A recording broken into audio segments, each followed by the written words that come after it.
how do you even begin to heal yourself with that kind of guilt? You know, we look back at it now as adults and we're like, it was actually just tears of, we were just crying for help. Because I don't care how much planning you have. I don't care how many times you've hung out with the adoptive family. You can be prepared as much as you want, but the feeling to fight that organic, natural parental instinct is fighting against nature. Do you feel, well, grace, like you got to give yourself some grace and all of that. You don't know what you didn't know.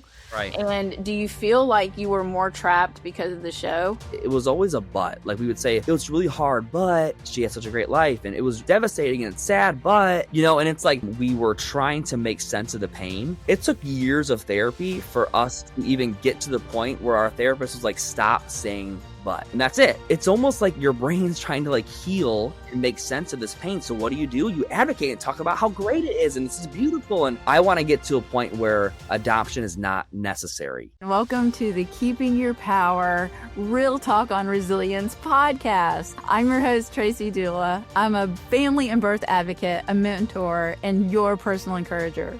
I wanted to create the space for individuals, families, and professionals who are done with just surviving and want to rise. Because when everything feels like it's falling apart, the one thing the world can't take from you is your power. And that's where resilience begins. It's not just riding the waves or surviving the storms.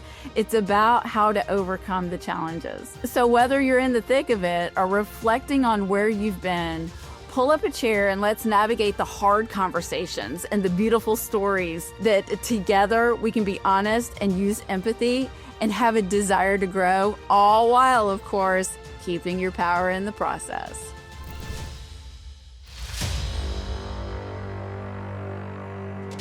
What does it take to heal after placing a child for adoption and then turn that pain into purpose? This week, I'm joined by Tyler Baltierra, MTV's original Teen Mom birth dad. Tyler opens up about the realities of being a birth father in the public eye, deep feelings of guilt and shame he's had to navigate, and the long road to healing. Today, he shares how those experiences have shaped him into a passionate advocate for adoption education and for honoring the voices of birth parents.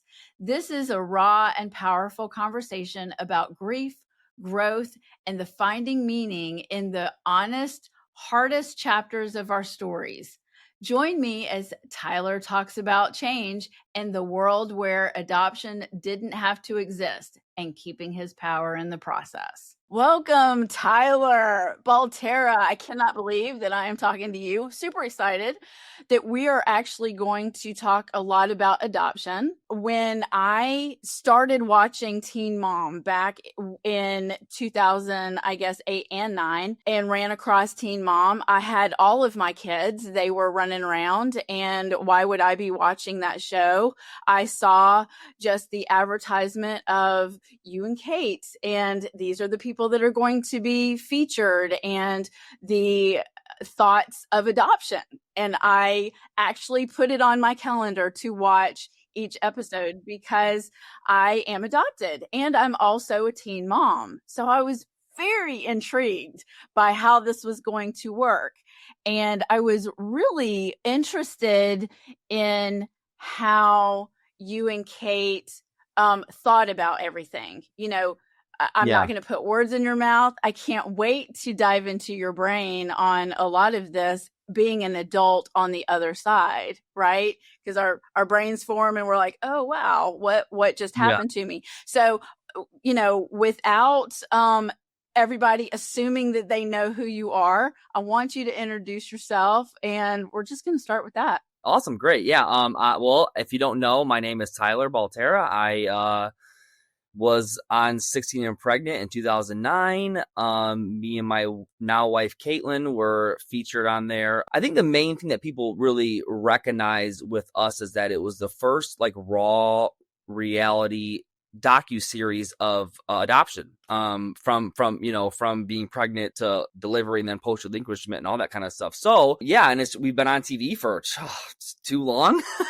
We've been on TV for ever since we were 16 years old, and I'm now 33. And we relinquished our first child for adoption at 16, and now we are currently raising 3 beautiful girls and married for can't get this wrong. Married for 10 years, Careful. together for 18 years. So yeah. Careful. Yeah, I know, right? Yeah. But you know, Kate is very busy with all of the kids that you were saying with birthday party and all those things. So we're missing her. So yeah, you could get it wrong when she's not around. Okay. But you know, back in that time, I was very hooked for what was happening because, and I think you're right, it was very new, the real life journey of somebody that was going through the relinquishment, adoption, and I'm going to put in quotes, giving up process, because I think, you know, we changed the language throughout the years, but some people kind of use that. And it is a giving up and a grieving part. I didn't have, and the reason why I was so interested is I didn't have a lot of choices. And I wanted to see what was going to happen, you know, with how they were going to navigate you. So give me a little bit of your feelings back then as a 16-year-old in, you know, some of the thought processes that you had in the options that maybe you had or now you think you didn't have. Well, I think back then, first off, you know, me and Kate met when we were 14. By this point, we were together for 3 years, and we both come from just pretty, just really not good family household issues. And I think looking back now as an adult, I definitely feel like we were just going through the motions and thinking that our home life was normal and like all the kids were dealing with the same thing. And then, you know, I think back then it was more or less like we had the situation that happened. And I remember finding out that she was pregnant when we were 16, and just the first thing I asked her was like, what do you want to do? You know, what do you want to do? I told her, I said, listen, whatever you want to do, my duty is just to be there and support you. And let's just do that. You know, adoption got brought up pretty early on during her pregnancy. And that was because my sister a year prior was going to place her daughter for adoption. And that's kind of how I got introduced even to the idea of it. And my sister ended up changing her mind in the hospital that day that she was born. So, and me and Kate actually hung out with the prospective adoptive parents the whole time. And, you know, they had the car seat together. They were all excited. Their family was all excited. And so I think for me and Kate, from our perspective at that age, looking at adoption, it was like, wow, these people are great. And we were actually really sad when we had to watch them be heartbroken leaving the hospital with the empty car seat. So that was the first like thing that we, you know, so me and Kate both knew about adoption when she was pregnant. We just didn't know like how to go about it. Mm-hmm. So I think back then we were just literally in desperation mode because we knew with Kate's, you know, her home life and her abuse and the alcoholic, drug addict environment, you know, we just knew that we just didn't want to kind of have this innocent baby be, you know, raised and all that kind of stuff. So I think pretty early on, we kind of were like, okay, well, let's look into this option a little more in depth. And that's when we contacted, you know, Bethany Christian Services, which is an adoption agency, pretty popular in Michigan. So, and that's where we live. So yeah, that I think our feelings and mindset back then were just, honestly, we're just pure desperation and just like concern, fear. I mean, literally just drowning in fear, because I think at that point we both knew that, you know, our parents were just not capable of helping us the way that we needed. And I remember, you know, doing the TV show and stuff, and then talking to like Macy and everyone who, you know, we're the only ones who placed and relinquished. So I was asking all of them, and they all said, oh, my mom and my dad had such great support. And so it's like, that was the missing, that seemed like to be the missing piece, was that they all had such great family support systems. And then me and Kate were like, well, we don't, you know, we can't rely on these adults, even though they're telling us, don't do this and please keep the baby. But it's like, you're telling me this while you're on parole and addicted to drugs. It's not really, it's not, you know, yeah. But it was very difficult emotionally. I think people kind of forget that we were literally 16-year-old kids. Yeah. I was about to say, I think most pregnant teens are super first of all, you're not expecting it. Second of all, you have the overwhelming, all eyes are on you because now it happened. And you're looking to the adults. You're like, okay, I know you're mad at me, but okay, it happened. Let's not go backwards. I just need help in that. And I'm going to be a little encouraging to you on the fact that, I don't care what background or upbringing you have. My mom, because I am adopted, she was like, that is the easiest route to go, Tracy. Why wouldn't you want, even if you could parent this baby, why would you want to do that right now in this time of your life? So I feel like there's so many of us youngins that only are kind of navigated to certain options because we only think that those are the only options available, just because those are the adults that are offering those options. And just like you said, the other ones on the show had these wonderful support systems that were like, look, if you want to parent, we'll help you as much as we can. I think that overflows into, again, another intriguing part of your story to me was, okay, yes, you reached out to somebody to help you, navigate this, but it was like your choice probably was already made for you because they were like, oh, well, they're interested. So now they're interested. And, I wonder, even in my own story, because the only way that I could keep Christopher was to get married. And because that was the only option I had. Nobody said, hey, do you want to parent this baby? It was get married and parent or adoption. And wow. I know that there's a high statistically amount of teen parents that are like, what are we going to do without that extra adult support, without going somewhere? Because I was born into, so I don't have a lot of information, but the information that I have been given was my birth mom gave birth to me at a maternity home. And this maternity home actually functions now as a residential place for parents, for even birth dads. And and have other resources like schooling and trades and those kind of things. So I'm wondering where the adults are in some of our lives that could have said, hey, if parenting had been offered, would that have, because we don't know what the future holds for us. Right. Y'all had no idea what the future was gonna hold for you, but the sticking to the overwhelming emotion of trying to navigate what I need to do, what is the right thing to do, is actually, I think, made for us a lot of times. Well, yeah, and I feel like I almost wish we would have went to a different place, or even like me and Kate always say, even to this day, like if we just had one adult that we could trust, that we obviously could take their word and believe it, but one adult say, hey, you can still parent and also give the baby a good life. And it was like, I think at our age, we just knew, like, we parent, baby has a crappy life, horrible life. How horrible people are we to do that? Or the other one. And so it was like, if we just had one adult say, hey, you can do this, and people do this all the time, and there's resources, and I think we would be in a very different situation that we are in now, and maybe our life would look completely different. Who knows? Like you said, hindsight's 20/20, but I do know for a fact that the decision to relinquish was based out of desperation.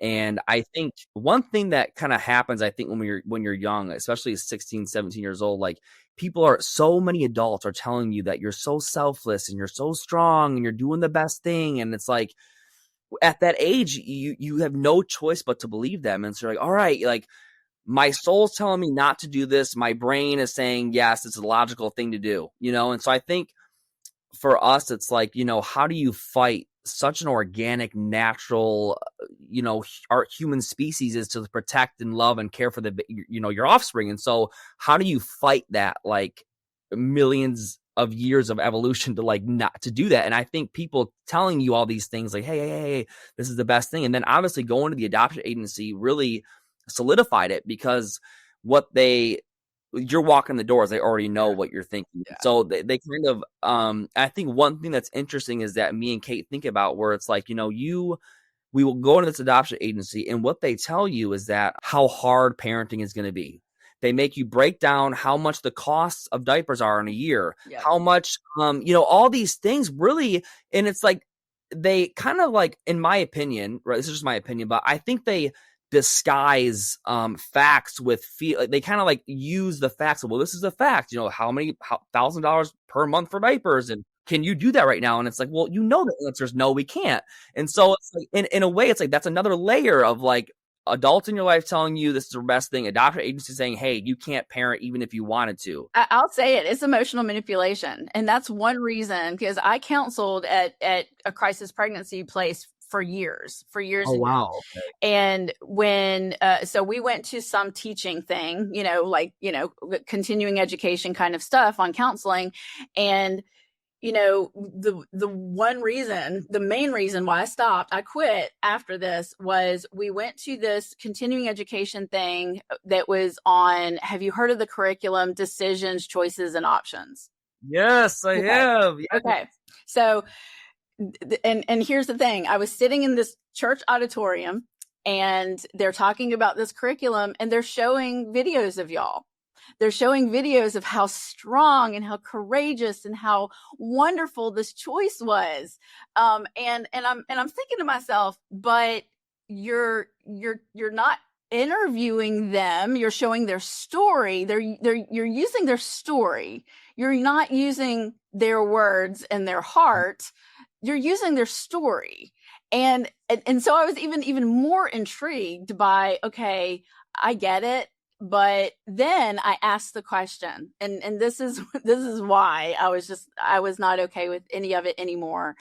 Was we were not, of course, most Save a Life or crisis pregnancy places are steering people away from abortion. That's number one. Right. Number two, it's, now we got to push that adoption thing. We got to push the adoption thing. And then parenting is over here. Like, you can't do this. Why would you need to do this? Or again, listing, and I went on their website the other day, and they're listing all the price tags of, yep, this is how much it is to raise a child within the first year or whatever it is. And I'm thinking, well-off people have a hard time. Stop. Yeah. Stop doing that. Or my thing is that they show you these, what really gets me is they show you these things, right? But they don't show you any of the resources that are out there either. They don't say that there's, WIC. They don't talk about, what I mean? They just literally scare you into thinking, hey, you cannot do this. And if you decide to parent, you're a selfish parent. Like, you're a bad parent. Right. So, but then they do have programs for people who do parent their children. So they have these other educational programs that say, hey, if these people come in, we're going to teach them how to do all these things. Isn't that the same thing? But you're just trying to talk people into making them think that they can't parent their own children. And I asked one of the social workers, I said, how much counseling do your birth parents get? We spoke with Decisions, Choices, and Options a lot, actually. We went to Tennessee. We know the Joy Wassel, who's the person who does the whole thing. And she, got permission to use our 16 and pregnant video and stuff. So that was kind of interesting that you said that. I was like, wow, you were in that thing. That's crazy. Yeah. I mean, we did the continuing education. They were, just really, really pushing our story. But she wasn't pushing the reality part of it. Cause I'm over here and I'm like, okay, I'm a teen mom. I know kind of how it works. And I tread lightly. I don't want to throw everyone under the bus because not all of those places are the same. Mm-hmm. But I felt like, and the reason why I came at a crossroads of should I still be counseling? Because I was counseling because I had been there. Yes, I'm a teen mom. Yes, I'm adopted. I've got a little bit of perspective on both sides, but I didn't like the way they pushed adoption. I just did not like the way that they were just, okay, let's save the baby, but let's not let them take care of the baby, And so it was interesting to me. But then I asked the social worker, I'm like, how much therapy do they get? How much clinical counseling do they get? And she says, that we just don't do that part. And I was not happy with that. And, that's where I was like, man, I'd love to get on the phone with Tyler and Kate and be like, are y'all okay? Are y'all okay? Because, coming back to where we were counseling, we only had a very little time, with these people, and they were overwhelmed. They were coming in, and you cannot make good decisions in crisis. You Right. cannot make logical decisions in crisis. And then being a teenager and not all the way fully formed in your brain, you can't make great decisions either.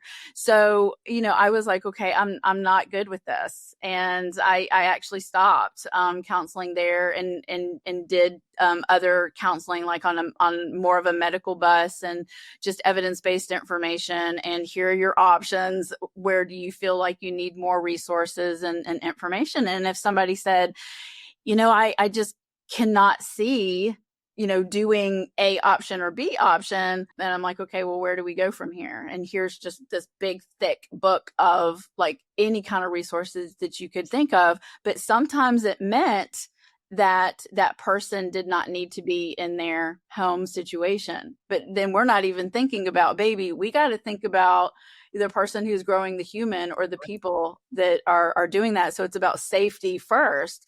And I do think that some of these places are kind of very narrow in their lens, because when you come in and they know that you've already thought about it, they don't have to convince you anymore. Right. They have to convince you to follow through.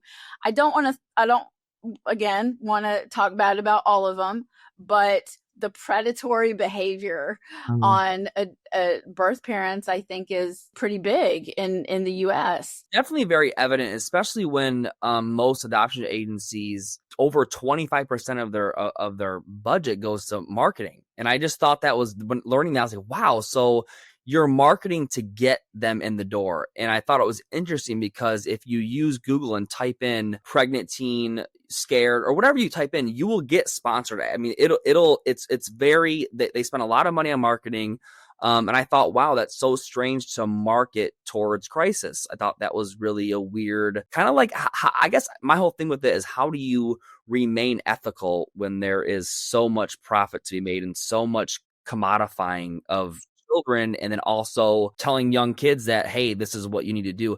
It just, the whole thing feels a little just icky. You know what I mean? I think that you probably sensed it when you were in there, and you're like, listen, like, this is not really aligning with my morals. I feel icky about it. And I wonder how many people feel that way, but they're just so married to the idea, and so married to society's perception of adoption, how beautiful it is, and that it's almost like scary for them to like kind of just like pause for a second and really think about the just the ethical like crossroad you come to, because it's like, what do I do? And I feel like you can't be alone in that. Have you met anybody that's shared your kind of like experience? Oh yeah. I mean, it's pretty prevalent. So, like you said, you want to help. We're empathetic people, and it's like, here's the systems. And, when you're counseling someone, and I was even talked to really harshly, Tracy, here's the steps. And, they're coming in for help. And I'm like, but you don't know what help they want. Right. And if they want help, they might, hey, I'm overwhelmed and I don't know what choices I even have, but I'm overwhelmed. And I just got a positive pregnancy test, and my mom's going to be mad, or I'm going to get kicked out of the house, or I'm not in a good situation. And I don't see this parenting thing because of the clouds. And I was always like, we have to get people out of crisis to be able to even help them think logically. And that was not the case. But what do you do? Right? It's like, you said that there's a way that they kind of like, is that like, is it more or less like an order of process? Like, this is how you do it? Yeah, it was too. It was save the mom, save the baby is what we heard a lot. And a lot of them are Christian faith based.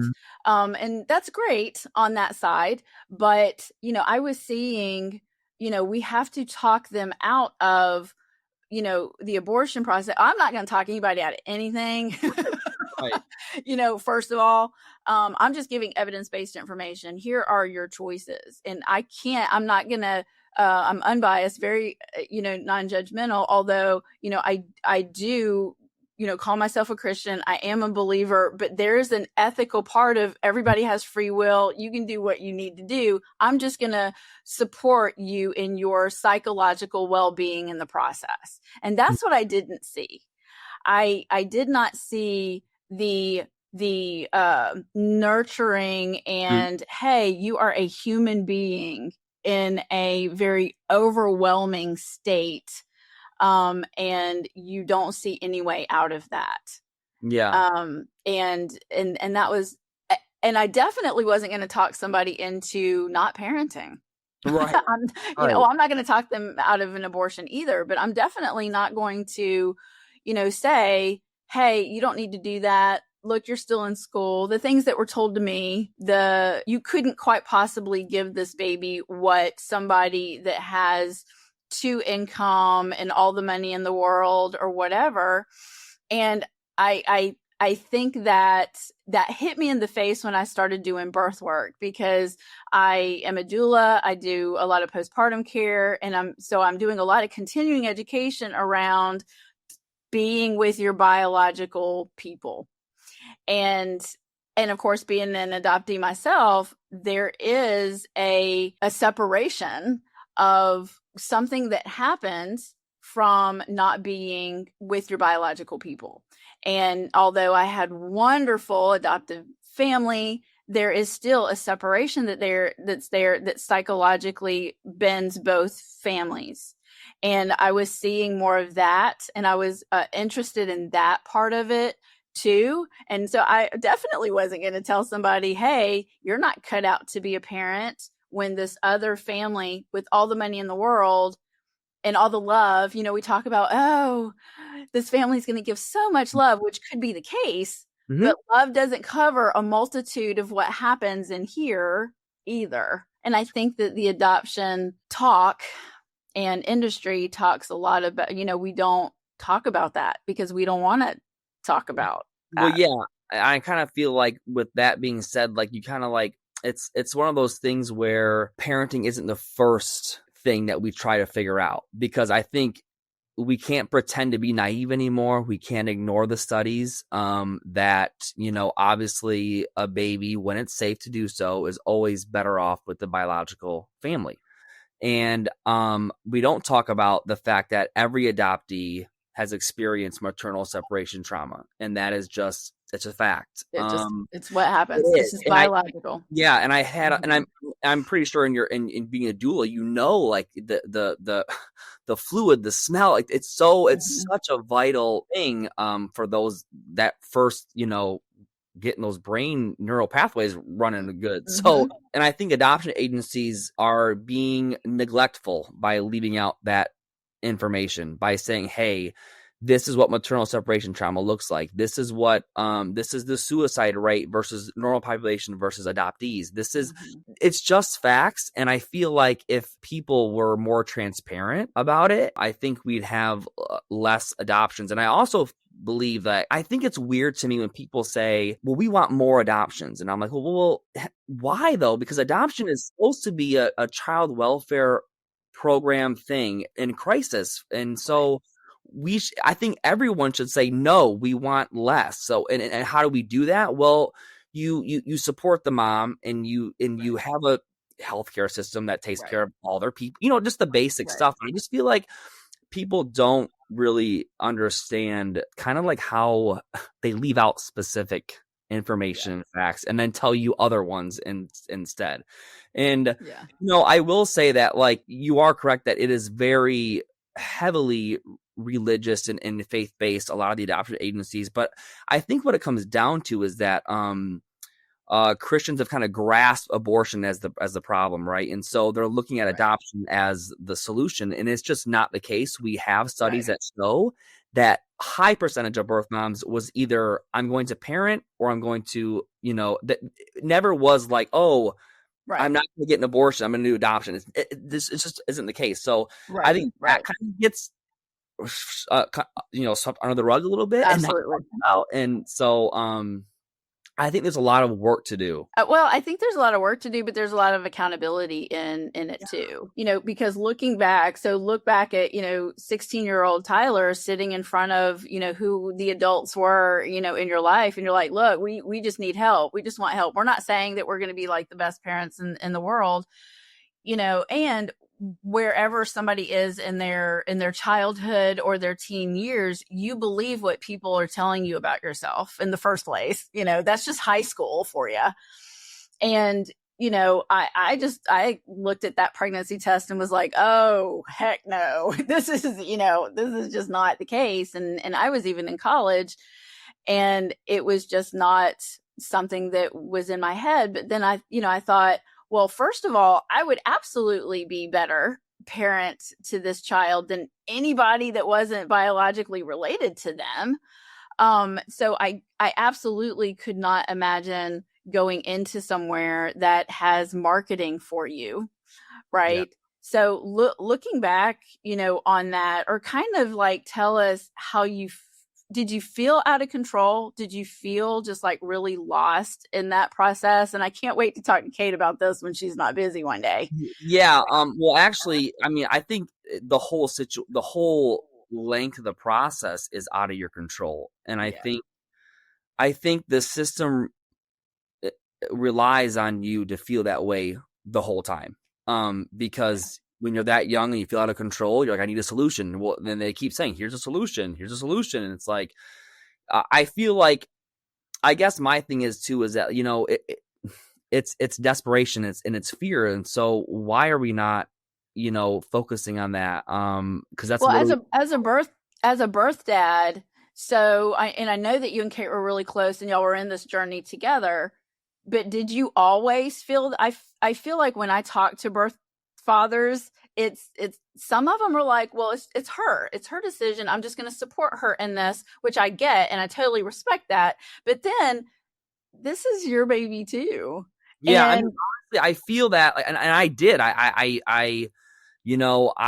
at the end of the day though, I guess regardless of what I felt like, I just knew that I wasn't the one carrying. I wasn't, my body's not the one changing. My organs are the ones shifting around.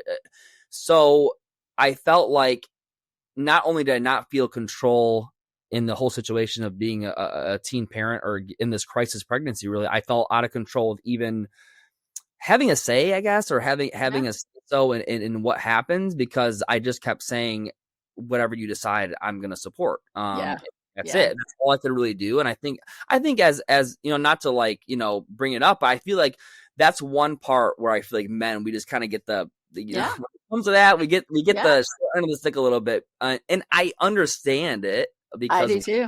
One's doing all that. Yeah. But I mean, as a a woman who has carried 4 children, I see that, it's like, heck no, you're not going to tell me what I'm going to do, so I respect that 1000%. But when, as a life coach and a counselor and a person who has talked to many, many, many fathers that their partners or girlfriends or person who was carrying their child was getting ready to do something different than they wanted to, that hurts my heart for them. Yeah. Because you that's a part of you too. And that's where it kind of gets gray a little bit, and I see both sides, because I've been there too. And I think that dads that would absolutely step up to the plate and say, look, whatever you want to do, I am right here with you, and I'm going to take care of us, and we're going to do this together.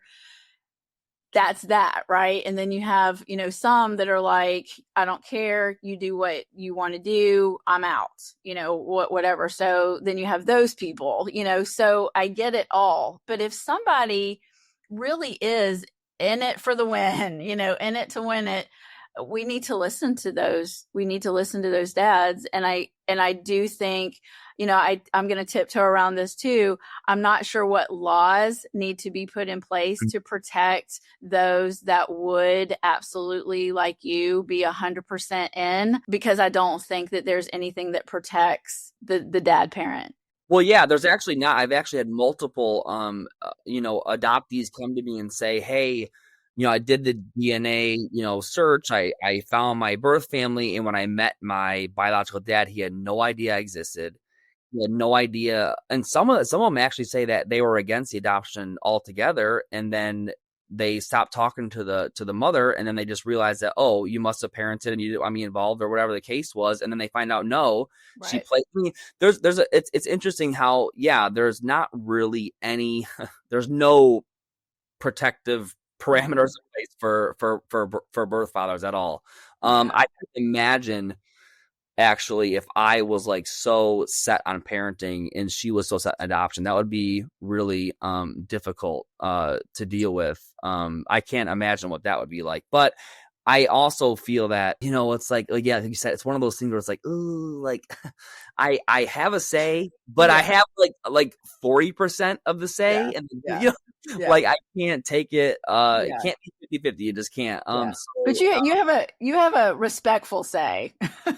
yeah, right. It is heartbreaking to hear stories of adoptees saying my biological dad was devastated that he didn't have the chance, I guess. I think that's what it comes down to, is that yes, the mothers are in control, but I think to give the father the dignity of even trying to, step up and just, here's what we'll do.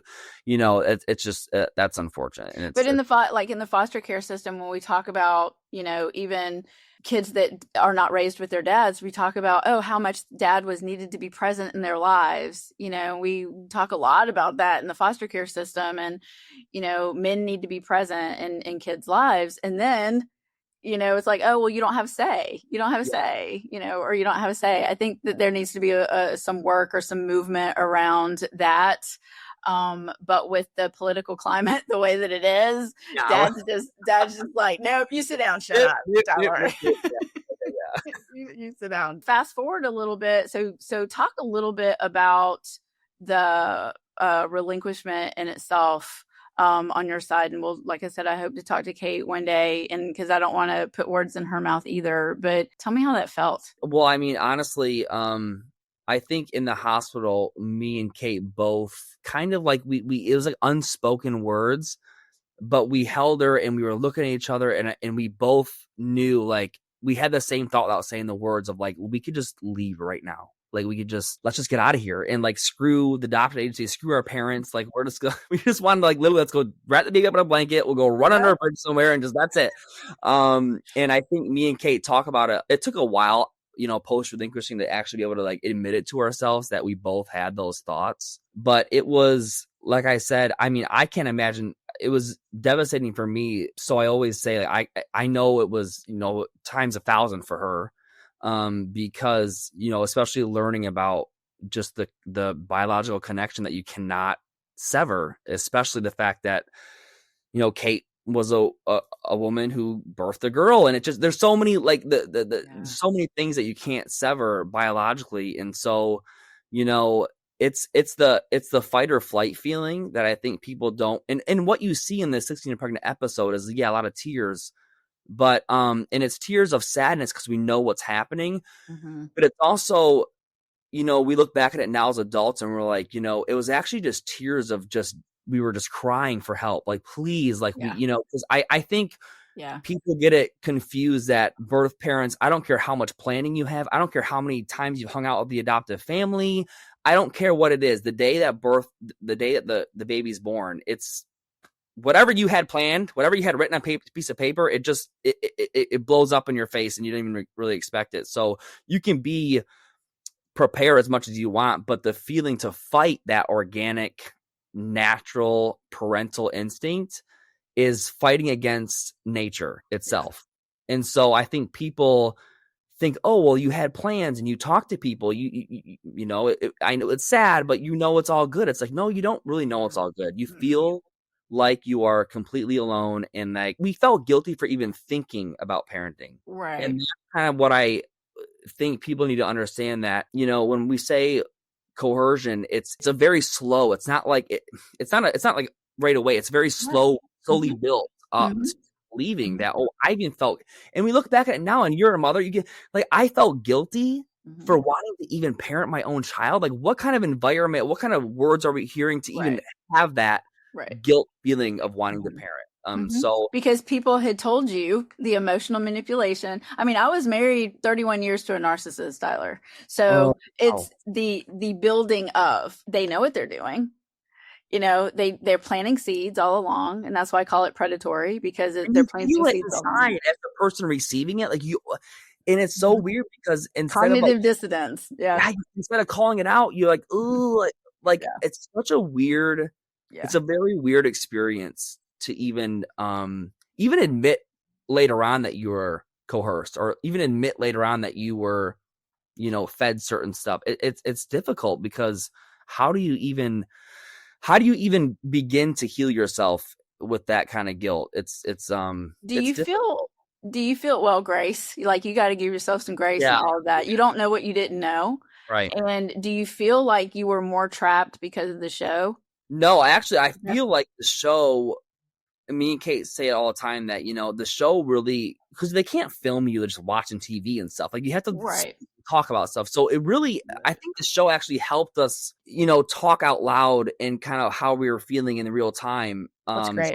in a way, I felt like it kind of helped us to talk about certain hard stuff, because we couldn't talk about it with our parents. And, even if we did try to mention something being difficult to like our adoption counselor or anyone else, it was always a but. Like, we would say, it was really hard, but she had such a great life, and it's devastating and it's sad, but and it's like, it took years of therapy for Yeah. us to even get to the point where our therapist was like, stop saying but. Right. Like, Right. just stop saying but. Like, you're allowed to say, this sucks, this is really hard, not fair, it's sad, and that's it. You don't have to say but. And I think it's interesting because we spent 2 years after relinquishing, went around the country. We went on the whole universities. We spoke about, this is adoption, blah blah blah, all this stuff. And it's like, even in that state of mind, we were trying to make sense of the pain. And so I guess and this is pretty common, I found out, that a lot of birth parents actually do a lot of advocacy work afterward. And I think it's really, I'm like, that's interesting, because it's almost like your brain's trying to like heal and make sense of this pain. So what do? You advocate and talk about how great it is, and this is beautiful. And it's giving yourself permission to do it. You're giving yourself permission to be like, it was okay to do, because you're talking it up. Same with me. I was talking up my marriage. For years, I was talking up my marriage, saying, oh, yes, we weren't a statistic. See, we got married and we did the things and it was great. And it was not great. It was not. We were just doing what we were told needed to happen because I was pregnant. And it wasn't like, it was, oh, I was pregnant the first time, and those things. Any part of you feel coerced to get married? Absolutely. Okay. Looking back now. Yeah. And I haven't said this out loud a lot, but absolutely. When we were sitting on my couch and he told my mom, hey, we're going to get married because she's pregnant. She said, well, y'all can put this baby up for adoption. It's gonna be fine. And he said, if she places this baby, I'm going to fight for it. Well, in my head, that meant, oh, he's going to, we're going to get married. And he's going to love me. He's going to take care of me. No, that's not what that meant. What he meant was, we're going to act the show and I'm going to be the hero and I'm going to be the one to go to work and she's going to raise the kids. And I saved her and them. And yeah, so same kind of thing. I think we tell ourselves that the choices that we made were really, really good. And they were in the moment because that's all we knew. Right. But we have to heal from that. We have to give ourselves permission for it to know it was not the decision now, being an adult, that I would have made if I had another choice. I also feel like that comes with healing, because you can't really heal without taking accountability. And I feel like you take accountability for feeling that way. And I think, me and Kate spending 2 years afterward trying to like tell ourselves that it was great. And, and it's like giving yourself the permission to grieve and to like literally say it's just sad and it's not fair, and then just stick with it. It took a lot to get to that point. I just feel like, and how old are you when this happened with you? I was 18. Oh, wow. Yeah. Okay. Yeah. So, I mean, I feel like if we don't support, if our first priority is not to support the mom in parenting, then we're already failing. Absolutely. We're not doing the right thing. And Right. so that's where I get to, where it's like, I want to get to a point where adoption is not necessary. Yeah. We don't need it, because we as a human species take care of our people, and adoption wouldn't be necessary if that was the case, in my opinion. So now going back, because you didn't even think once about placing the baby. No. And the reason why is I think that I was, starting to understand like my own adoption and the abandonment issues and the separation and what that was. And I had not found my family yet or anything. And I didn't even look for or have a yearning for the family part until I was out on my own and having my own. Did I think about it some, but it didn't consume my life until after. And I want to be encouragement to y'all. That's going to happen. 100,000% she thinks of y'all. 100,000%. Will it overtake her sooner or later? Yeah, it will. First of all, she's a girl, and there's no denying that. She'll start thinking health stuff. She'll start thinking, and she might already know some stuff because she knows y'all. Mm-hmm. So, she might be thinking more about, I want to know my birth records. I just recently, at the end of July, sent off my paperwork for the rest of my records. I've got some stories, but now I want them verified. And that's what she's going to want. She's going to want verification. She's going to have a yearning. She's going to have it's going to pull at her until she gets some resolve. It's interesting that you say that, because that's one of the main reasons why I actually went and got an affidavit of parentage. So I wanted to make sure that I was on that original birth certificate. I didn't care, even though we knew we were placing and relinquishing, I didn't care. I was like, I want that paper. Because I feel like I just thought, for some reason in my head, I'm like, you know what? They're going to change the birth certificate anyway. But why not have the original one there? That's what I can't wait to get. Is I'll get identifying information. I'll get, because mine was, closed in 73, Catholic services, all those shady kind of things. And actually the information that I do have is that she went home and told the kids that she had, because I was the youngest of 6, that I wasn't coming home, that I had died. And now, do I think that, I don't know if they told her that I had died, and that's the other dark secrets of adoption, is I have friends that are adopted, that their birth moms were told, were taken away and were told that they didn't survive. So, so there's that. It is very important, and she's going to get that one day. I cannot wait for those papers to come for the rest of the story. And I think that it's amazing. If somebody had told me, yeah, we looked for you for years and we wanted a relationship with you and we wanted to continue that would have been just everything to me.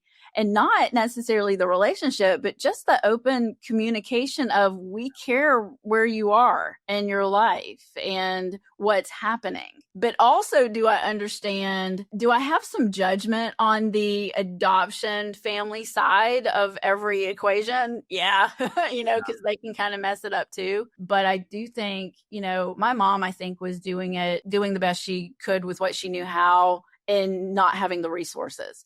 Because now I don't think there's a whole lot of excuse, because there are so many resources out there on how do we navigate being an adoptive parent to this child, and then the whole open adoption thing, and the psychological well-being of everybody through even that, that process. Well, I think it's interesting too, because open adoption it wasn't a thing until there were no more babies. It was a supply and demand thing. And they're like, listen, how do we make this more marketable to young women? And it was open adoption. Let's make it open and talk about that. You get to have pictures and letters. You can choose a family, all these things, pre-birth matching. It's almost like more palatable. Yeah, it's almost like society was going towards a route of let's just take care of our people and adoption wouldn't be necessary, to then adoption industry going, whoa, what's going on? Let's make it a little more digestible for everyone so we can get more women in the door. And I think, and I'm not I'm not really like, people ask like certain stances on where I'm at. I am not in any other stance on adoption than I want to stop every unnecessary adoption possible. And that, so if we can limit that and minimize it and get it, I don't want any unnecessary adoption to go through ever again. And that's where my stance. I don't know, call it whatever you want, but because the foster system is there, it's set up for a reason. And gosh, the foster care is a whole separate. I mean, we could have a whole other episode on that, because I feel like that's also an unfortunate part, because a lot of holes in there that could be fixed. I think as a well-developed country, why does this industry operate still to this day the way it does? I mean, like you said, as far as a lot of women were told their babies were dead. And so, I mean, that goes back to even Georgia Tann when she did all that. I mean, if it wasn't Georgia Tann, we probably wouldn't be having this conversation right now. Right.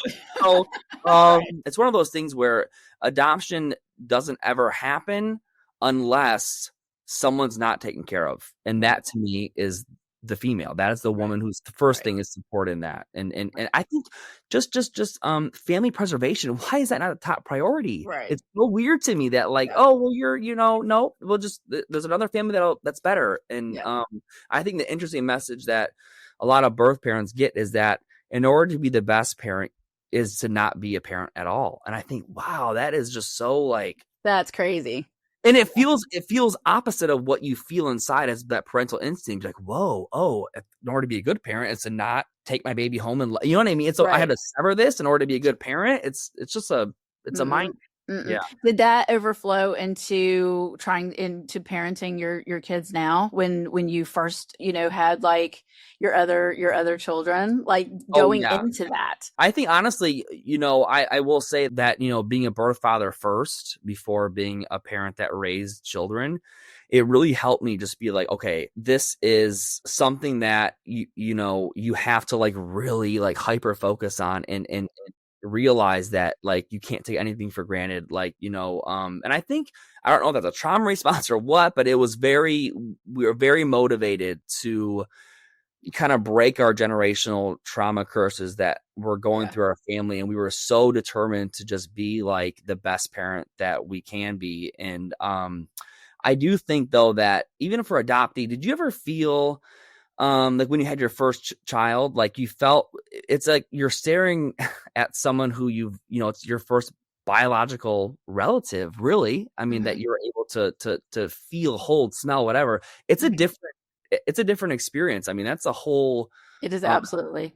It opens up a whole new it's almost like you have you're awoken. And so I feel like when we first brought our first pregnancy and coming home with nothing, and then Nova coming in the world and just coming home. I mean, me and Kate sat in our living room for 7 days straight and we just stared at her. I mean, it was just because I think we knew, which is a rare experience for a parent to have, is that we know what it's like not to have this. And so it just makes it just a whole different experience. Yeah. It's very intense to have a child post-relinquishing that you're raising. Yeah, I can't even wrap my head around it, to be honest. And I have watched y'all, and I watched you struggle through. And you said, well, yeah, we talked to decisions, choices and options. We allowed them, and I think that is the cognitive dissonance of, oh, we're giving. If we keep saying this was a good thing, then it was a good thing, right? And and I watched that, and I watched that struggle. And I think that's why I have been so intrigued with your story and your journey. I mean, and then even here lately, it just kind of exploding again. I'm even more, not even invested. I just care because I just don't think that people realize the depth of the grieving process of really losing somebody biological. And it coming full circle and knowing that you were coerced to do so. And if things had been different, it had been different. That has got to be an anger. Well, yeah, like I said, there's anger, there's guilt, there's shame, and that'll probably never really fully go away. But I think, especially for viewers who, I think it's important to understand that, 2%, I mean, that's a very, I've actually had adoptees get mad at me for saying that you're part of a minority group. Yeah, and they're like, sure. no, I'm not. I'm like, Yeah. well, I'm not trying to like Yeah. fill your head with anything, but it's just the truth. And so for 2%, I mean, for that such a small percentage, people who are watching the show and kind of see us make decisions and they question those decisions, like, oh, what, what's her problem? Like, wait till she's 18 and wait, all the unsolicited advice you get from people who are not involved in adoption. They have no idea what they're talking about. And so they're telling you all this stuff that you should be doing or shouldn't be doing. And it's like, me and Kate always talk about, listen, we've had cameras on us since 16 years old and we're 33. So inevitably our mistakes are written in history forever on TV. And those are things that, I think as a human being, you're just like, listen, you deal with it, hold no shame, and it flows past. And the only difference between, me and Kate is that, and anyone else, is that our mistakes are documented for the world to witness and see and judge and whatever. But the interesting thing is that people say stuff that don't know adoption. And so it's just like when you get certain things that happen to you during the adoption process, like ours is open. And so you kind of see like the good times, the bad times, and the good times. And it's a roller coaster. And so there's so much judgment, I think, on birth parents because, like I said, society has just done this really good job of, first off, putting adoptive parents at the very top. And then the industry obviously does that as well. And then society is like, it's beautiful, beautiful, beautiful, good, good, good. And then, any depiction of birth parents in the media is Lifetime movies of crazy stalking birth parents trying to see the baby back. And, so it's like, we haven't got the best representation out there. And also I feel, if anything, the adoptees have totally got screwed because they're in a double whammy kind of thing of like, well, I have to be grateful, which means that there's no room for sadness. Right. And so I think because we were saved from the bad, from the bad stuff. And, we have to be grateful. And so I do catch myself when I'm speaking it wherever I'm speaking. I'll say, things like, I can not like the feeling of being adopted. I cannot like that and still love my adopted mom. I love my adopted mom, but I can also yearn for a longing of knowing my birth mom too. It can all be the same. But I think people that lash out, specifically people that don't understand like what y'all's thinking are and, this big public thing is, I think they're coming from trauma responses also of not having relationships with their own parents. And, they see what y'all are trying to do or trying to understand. And they're like, just stop. And I'm like, you don't get it. Yeah, you're right. You don't get it. And it's because you are living in this kind of reality that society's pushed. And I understand why. And it's like, I use, when we were younger, it used to kind of sting us a little bit when we'd hear certain things. But now I'm just like, oh, you just don't know. You just don't get it. You don't get it. You're ignorant. It's not your fault really. But from here on out, it is your fault. Because I'm telling you, here's the facts. Read this book. Talk to adoptee. You know what I mean? I try to like lead them. I'm not trying to like preach to you, just lead them kind of to that own discovery, because I think the more people talk about it and not just the glorified happy stories, I think it's important. The more we talk about it, the more people. So it's almost like we need a culture shift. Yes. Not only in policy and stuff with adoption, but like a culture shift. We need to really stop prioritizing the adoptive families and stop prioritizing the protection of this weird wrapped bow present that we have had in adoption, and learn that, and I get people all the time say, how are we like this? And I'm like, well, if you compare it to other countries, very different. So different. America's the only one that has this kind of industry.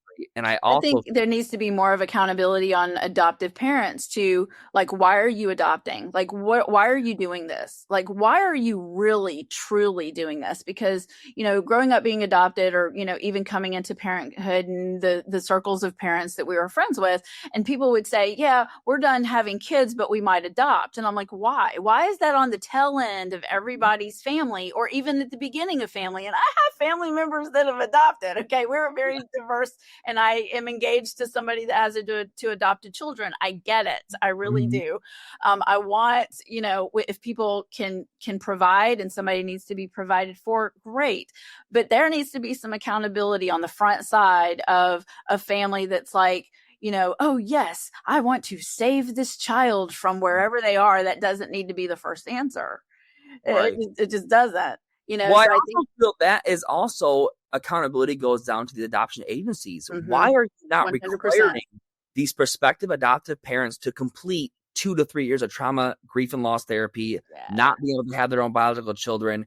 It should be a requirement, in my opinion. And the fact that, and I also, that's why, listen, all the issues and stuff that me and Kate have had with our dynamic with our daughter's parents, I feel for them because I also feel they got screwed too. Yeah.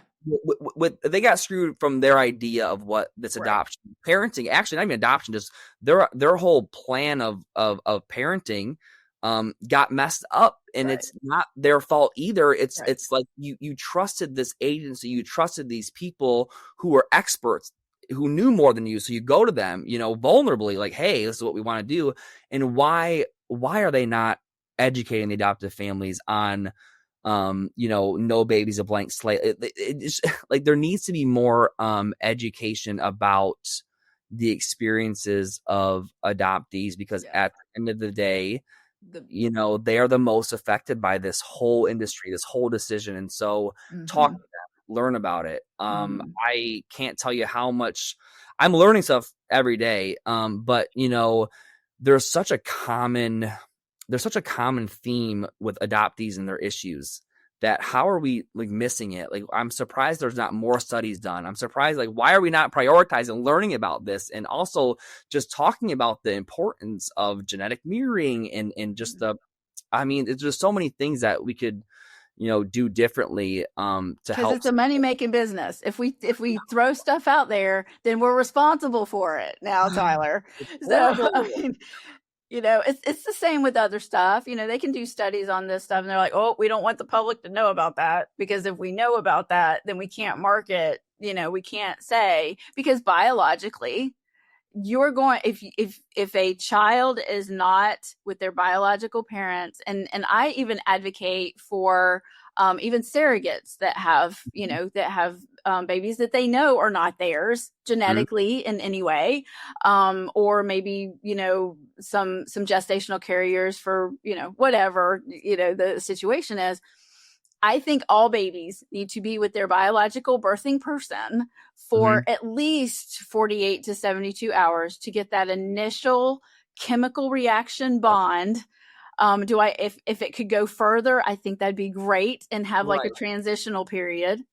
But the snatching away that most people, some people get to hold. I didn't get anything, but there is an absolute chemical reaction that does not get to happen. The oxytocin is not there.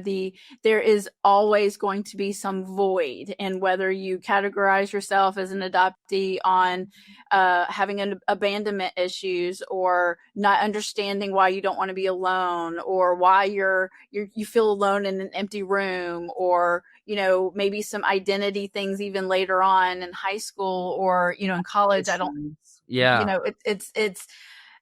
It's a spectrum, but it's all, you're right, it's all there. And it's interesting that you talk about because I've actually had someone, and it's weird, because coming out and just giving facts about adoption and just kind of educating people as much as I can with what I know, the most kind of harsh stuff that comes at my way is from adoptees, which I was very shocked by.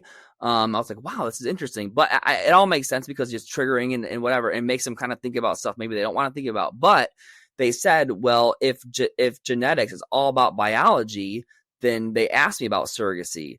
And I said, well, and they're like, well, because that baby is not biologically that at all. I said, listen, at that point, it's not about biology. It's about womb. Okay. Right. Like I don't care what the baby doesn't know, the biological makeup that made it. The baby knows this is my safe place of growth.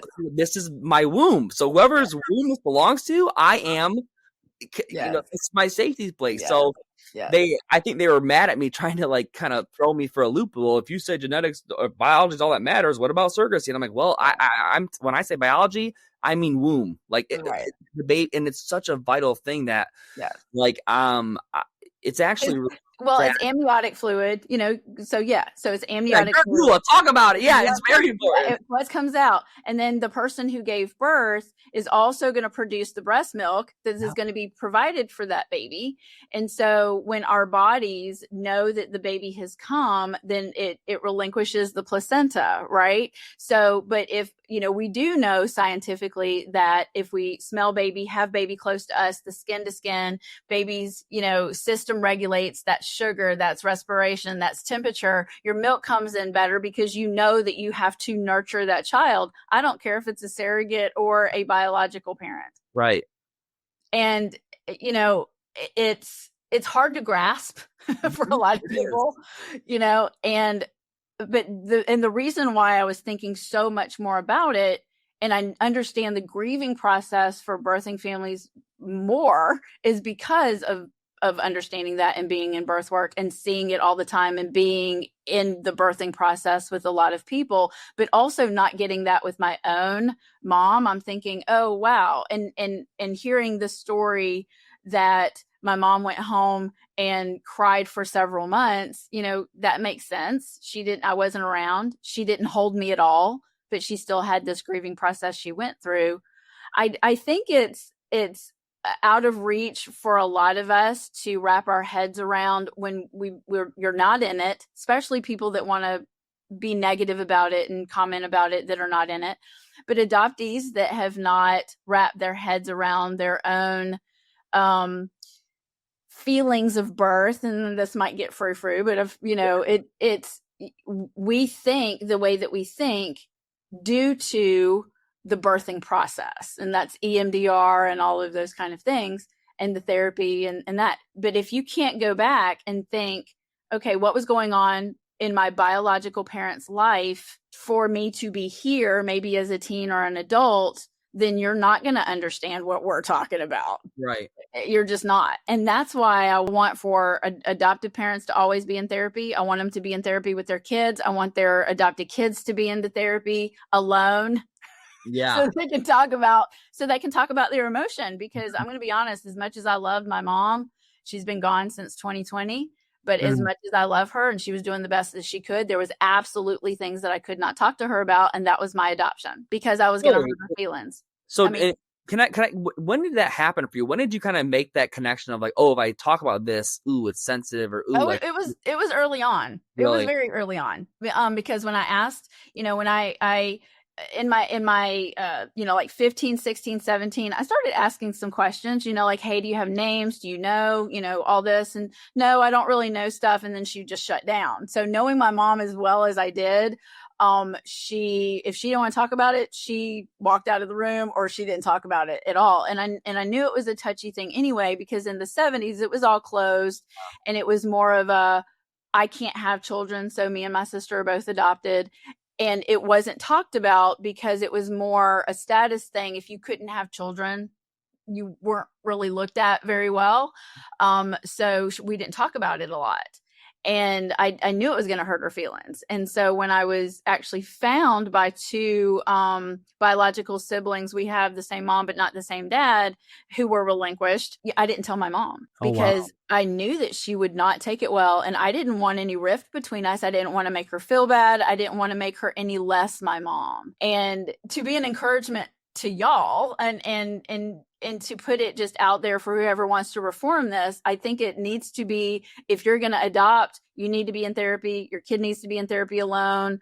If this was a kid in foster care that had been adopted, it would be probably in a plan that they would be in therapy somewhere, but I think they need to be teachable enough to be self-aware and conscious that they don't know it all, and they can't parent that child and know it all and know all the things that come about being an adoptee. And I wish that was different. Yeah, I also think like you said, as far as like, you even like, I've had a lot of adoptees say I had the best, most loving parents ever. And a part of me still like subconsciously spiritually, whatever, I knew that this was a touchy subject.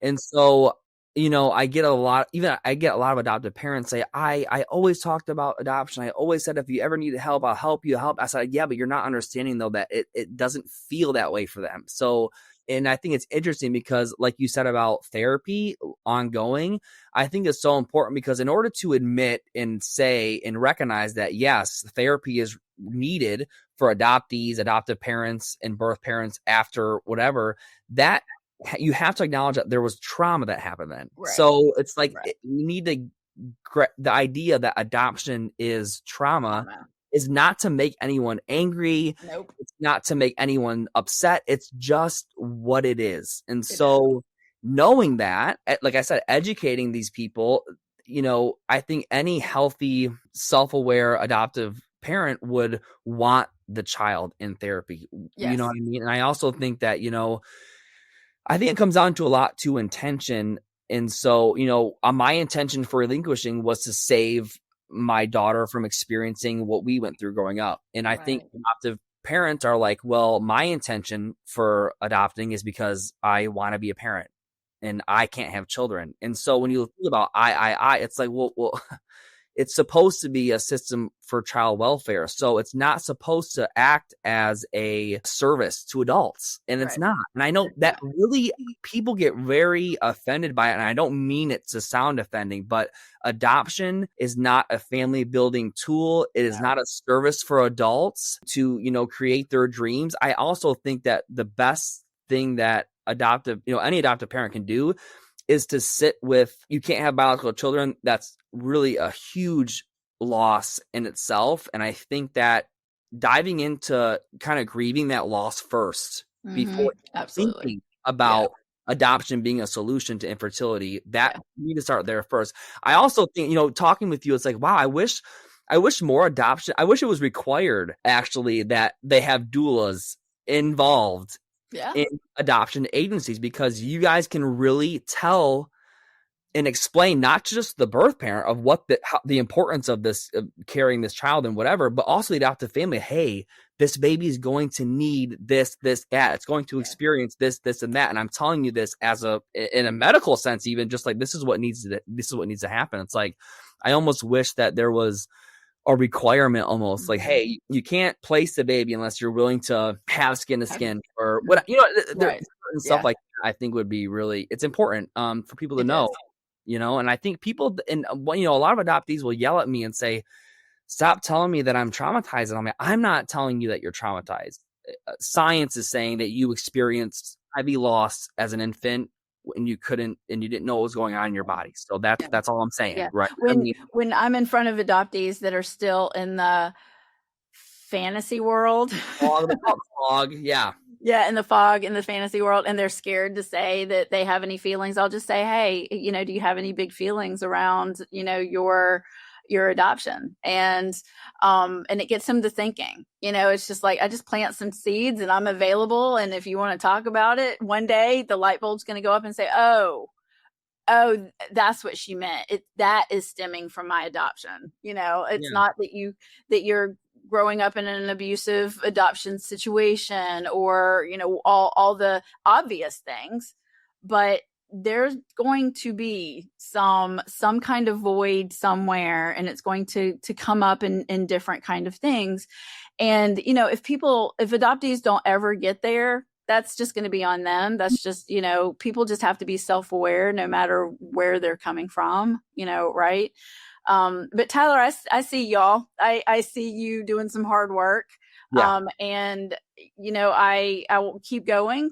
Keep doing the educating and the things that you're doing and navigating the bullets when they come.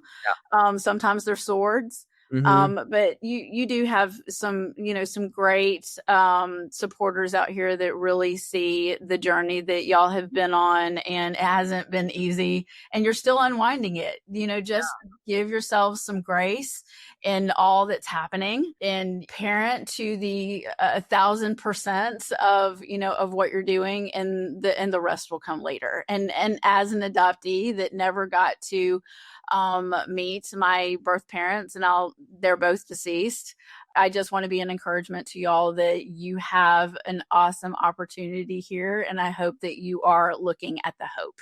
Yeah, I appreciate that a lot. Thank you. Because I feel like you kind of do this thing where you have hope and then you don't have hope. And then you go, it's a roller coaster, right? But I also want to say, I think it's really important that you're on social media. I think it's important that you're taking advantage with your knowledge and your experience as an adoptee to go and talk about hard stuff that's hard to talk about. Because I love that you commented on, there was I can't remember what it was called, it was an Instagram page of adoption or whatever. Mm-hmm.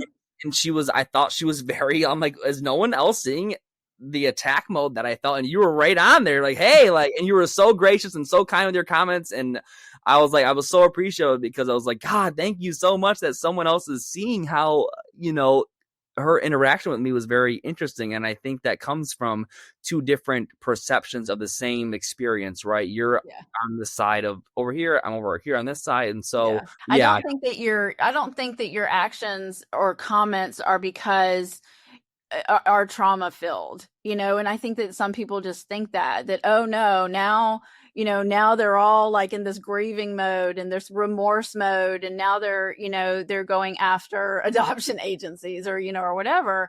And I don't see it that way. I see it that, oh, you are getting clarity and you are coming out from the other side in a very toxic, relationship, really, and I don't think it's fair when people want to say they think that they know what you think. And then I'm like, nah, that's not what we're going to do here. Well, I was going to ask you, now as an adoptee, like, you see this stuff online now. I mean, you didn't have that growing up. You didn't have any, I think about so many, older adoptees who are like, if you would have had the community available to you the way that they do now, I mean, what a world of a difference I think we'd even be today in adoption.